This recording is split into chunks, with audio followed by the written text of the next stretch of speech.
Shifting focus to Israel now, which is set to hold its fourth snap election next week. Days before the crucial polls, thousands of Israelis have taken to the streets to protest against Prime Minister Benjamin Netanyahu's policies and his leadership. Local reports suggest that more than 20,000 protesters gathered at the Paris Square close to Netanyahu's official residence. The protesters waved flags and carried posters shouting, "Bibi, go home." We are here to protest against Netanyahu and his corrupted government.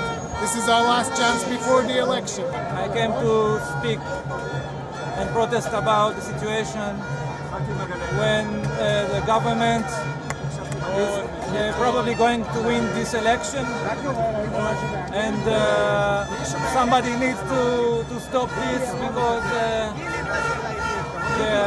the government will be worse than it used to be, and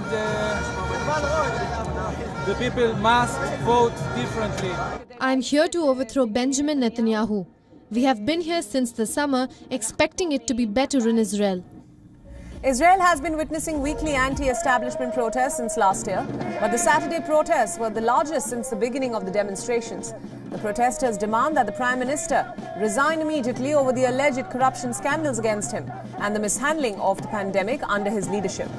Netanyahu has been in power for the last 12 years, and the leader hopes to retain his seat in the Tuesday vote.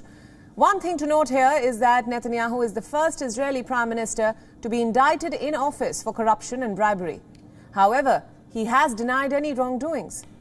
The series of elections have been going on since April 2019, but the winning parties failed to form the government. Experts say that Netanyahu's Likud party is likely to emerge as the biggest player, but opinion polls have not suggested a clear winner yet.